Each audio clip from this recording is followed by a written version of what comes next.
Hi friends, ఎలా ఉన్నారు? ఇప్పుడు మనం ఈ వీడియోలో బాహుబలి ప్రపంచాన్ని చూడబోతున్నాం. ఎలాగైనా మిమ్మల్ని బాహుబలి ప్రపంచంలోకి తీసుకెళ్తాం. బాహుబలి 1, బాహుబలి 2 ఆధారంగా ఈ బాహుబలి పార్ట్ 3లో చూపించడం జరుగుతుంది.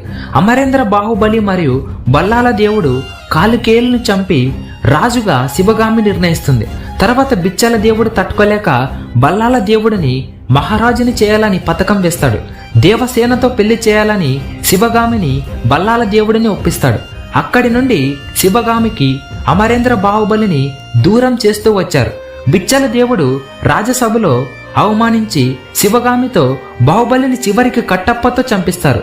తల్లికిచ్చిన మాట కోసం మహేంద్ర బాహుబలి తిరిగి వస్తాడు. బల్లాల దేవుడిని చంపి మాహిష్మతికి మహారాజుగా అవుతాడు.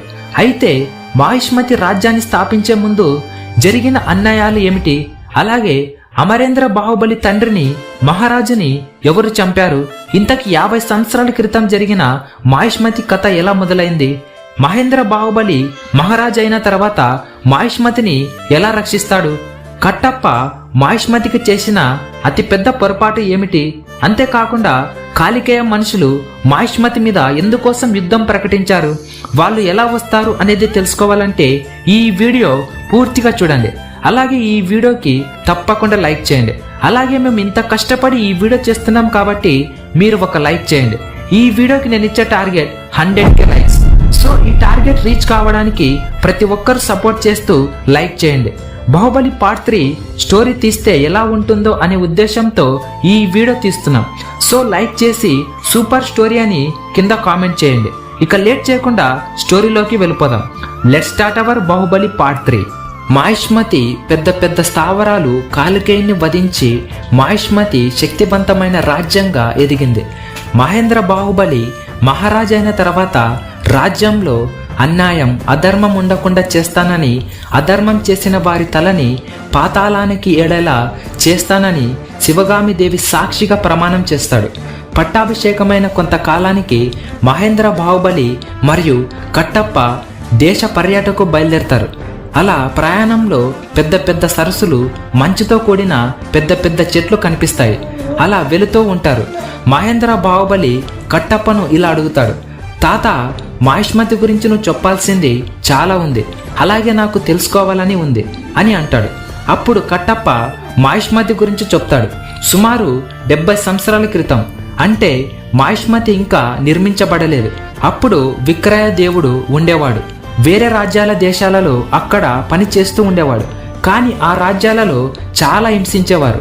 అధర్మం అన్యాయం ఎక్కువగా ఉండేది. విక్రయ దేవుడు దానిని ఎలాగైనా తిరుగుబాటు చేయాలి, ఈ అన్యాయాలను మార్చాలని సైనికులతో రాజ్యాలతో మిత్రత్వం ఏర్పరచుకొని దండయాత్ర చేస్తాడు. అలా రాజ్యాలను దక్కించుకొని ప్రజలకు అవసరమైన వాటిని అందిస్తాడు. అలా మాహిష్మతి సామ్రాజ్యం నిర్మాణ పనులు మొదలవుతాయి. అన్ని దేశాల రాజ్యాల కంటే భిన్నంగా ఉండాలని పెద్దగా నిర్మించారు. చుట్టూ సరస్సులు, యుద్ధభూమి నిర్మించారు. మాహిష్మతి లోపలికి రావడానికి అదే మార్గం. అలా కొన్ని సంవత్సరాలు గడిచిపోతాయి. బిచ్చల దేవుడు మరియు మహారాజు బాహుబలి ఇద్దరిలో మహారాజుని చేయాలని నిర్ణయిస్తారు. బిచ్చల దేవుడికి కాకుండా బాహుబలిని మహారాజుగా ప్రకటిస్తారు. అప్పటి నుంచి ఎలాగైనా సింహాసనాన్ని అధిష్ఠించాలని బిచ్చల దేవుడు కసిగా ఉంటాడు. అలా కొన్ని రోజులు గడిచిపోతాయి. మహారాజుని చంపేయాలని అనుకుంటాడు. అప్పుడే బిచ్చల దేవుడు కావాలని మాహిష్మతికి సంబంధించిన రహస్యాలు అన్నీ బయటికి పోయేలా చేస్తాడు. అప్పుడు మహారాజు మొత్తం మాహిష్మతి ఉన్న సామ్రాజ్యం చుట్టుపక్కల నీరు ప్రవహించేలా చేస్తాడు.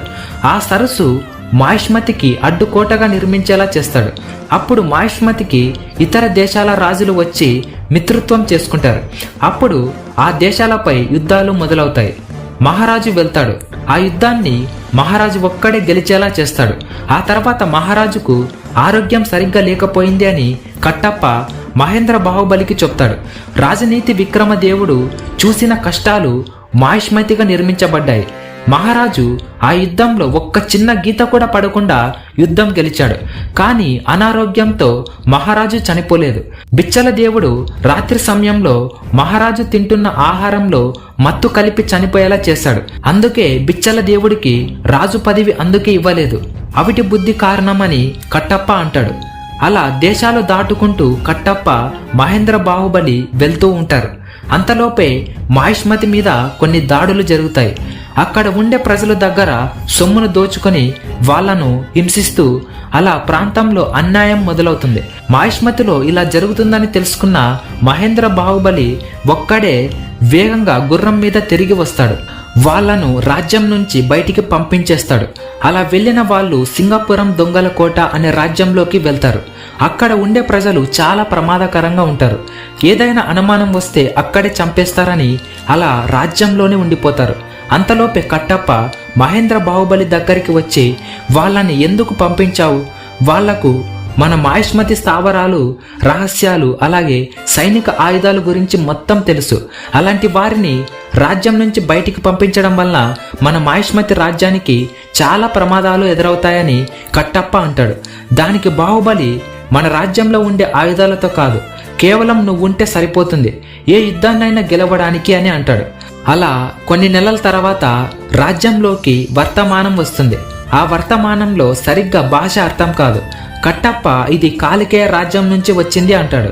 అప్పుడు మహేంద్ర బాహుబలి, వాళ్ళ రాజ్యాన్ని చంపేశాము కదా, వాళ్ళు మళ్ళీ ఎందుకు వస్తారు అని అంటాడు.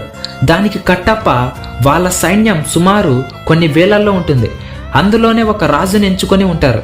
అంతేకాకుండా 25 సంవత్సరాల క్రితం అమరేంద్ర బాహుబలిని చంపేటప్పుడు నన్ను ఓడించి చంపుదామనుకున్నది కాలికేయ మనుషులే, వాళ్ళ స్థావరాలు ఎక్కడ ఉన్నాయో తెలియదు అంటాడు. అలా యుద్ధం చేయాలని మాహిష్మతి నిర్ణయించుకుంటుంది. ఇక్కడితో ఇంటర్వెల్ సీన్ అవుతుంది. కాలికేయ సైన్యం అలాగే గ్రీకు, పార్శ్య దేశాలు, రాజ్యాలు కలిసి సుమారు 10 లక్షల సైన్యం యుద్ధానికి సిద్ధమవుతుంది.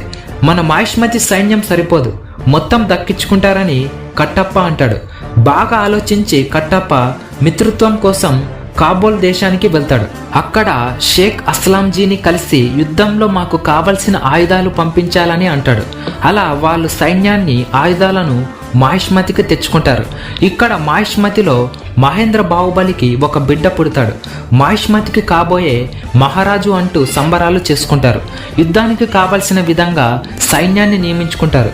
గ్రీకు, పార్షియా, కాలికేయ సైన్యం మొత్తం సిద్ధమవుతారు. కాలికేయ సైన్యం త్రిశూల వ్యూహం పాటిస్తారు. సరిగ్గా 25 సంవత్సరాల యుద్ధంలో చేసినట్టు ఈసారి కాలికేయ సైన్యం చేస్తుంది. మాహిష్మతి యుద్ధ భూమిలో కాలికేయ సైన్యం ఉంటుంది. పడమర దిక్కున సరస్సు మార్గం నుంచి గ్రీకు, పార్షియా రాజ్యాల సైనికులు వస్తూ ఉంటారు. మహేంద్ర బాహుబలి ఆలోచించి సింగపూర్ దొంగల కోట రాజ్యం సైనికులను పడమర దిక్కున ఉంచుతాడు. కాలికేయ సైన్యాన్ని బాహుబలి ఒక్కడే నాశనం చేస్తూ ఉంటాడు. యుద్ధ భూమి మొత్తం రక్తంతో తడిచిపోతుంది. బాహుబలి ఒక్కడే భయంకరమైన యుద్ధం చేస్తాడు. ఒక్కడే వేలాది మంది సైన్యాన్ని చంపుకుంటూ పోతాడు. కట్టప్ప ఆయుధాలు వదులుతూ ఉంటాడు. కాలికేయ సైన్యాన్ని మహేంద్ర బాహుబలి, కట్టప్ప గ్రీకు, పార్శ్య సైన్యాన్ని ఎదుర్కొంటూ ఉంటారు. బాంబులతో మాహిష్మతి కోటను ధ్వంసం చేసేలా చేస్తారు. మొత్తం సైన్యాన్ని మాహిష్మతి అడ్డుకోటల దగ్గర వస్తారు. మొత్తం 4 దిక్కుల నుంచి సైన్యం వస్తూ ఉంటుంది. మంచు పర్వతాలు, సరస్సు మార్గం నుంచి యుద్ధ భూమిలో కాలికేయ సైన్యం తూర్పు దిక్కున అడవిలో నుంచి వస్తూ ఉంటారు. యుద్ధం ఓడిపోయేలా ఉందని మహేంద్ర బాహుబలి ఎలాగైనా సైన్యాన్ని తగ్గించేలా చేయాలని, లేదంటే 2 గంటల్లోపే ఈ యుద్ధం భయంకరంగా మారవచ్చని అనుకుంటాడు. మంచు పర్వతాల నుంచి వచ్చే సైన్యాన్ని చంపేయాలని మొదటి భాగంలో చేసిన విధంగా మంచు సునామీ వచ్చేలా చేస్తాడు. దాంతో అక్కడ సైన్యం ఆ సునామీలో ఇరుక్కుపోయి మంచు గడ్డల్లా మారిపోతారు. ఇక్కడ కాలికేయ సైన్యాన్ని మంటలతో చనిపోయేలా చేస్తాడు. అమరేంద్ర బాహుబలి యుద్ధం చేసిన మాదిరిగా మహేంద్ర బాహుబలి యుద్ధాన్ని పాటిస్తాడు. మొత్తం మంటలతో కాల్చి చంపేస్తాడు. ఇక గ్రీకు, పార్శ్య సైన్యములను కట్టప్ప ఆ సరస్సులోనే నాశనం అయ్యేలా చంపేస్తాడు. మొత్తం సైన్యాన్ని, యుద్ధాన్ని బాహుబలి, కట్టప్ప గెలుస్తారు. అలా కొన్ని సంవత్సరాలు గడుస్తాయి. మహేంద్ర బాహుబలి కొడుకు పెద్దవాడు అవుతాడు. కట్టప్పతో మహేంద్ర బాహుబలి కొడుకు మాట్లాడుతూ ఇలా అంటాడు: తాత, అమరేంద్ర బాహుబలి కుంతల రాజ్యంలో యుద్ధం చేస్తాడు కదా, ఆ సైన్యాన్ని బిచ్చల దేవుడు కదా పంపించింది. అమరేంద్ర బాహుబలిని ఆ సైన్యం ఎందుకు గుర్తుపట్టలేదు? ఇంతకీ ఆ సైన్యం ఏ రాజ్యానికి సంబంధించినది అని అడుగుతాడు. దానికి కట్టప్ప మాహిష్మతికి మరికొన్ని సంవత్సరాలలో రాజ్యం నాశనం అయ్యేలా ప్రమాదం జరుగుతుంది, దానికోసం నువ్వు సిద్ధంగా ఉండు అంటాడు. అలా మొత్తం మాహిష్మతి కథ ముగుస్తుంది. ఆఖరికి చిన్న పిల్లవాడు ఇలా అడుగుతాడు, అంటే తాత మహేంద్ర బాహుబలి కొడుకు మహిష్మతికి మళ్ళీ రాజవుతాడా?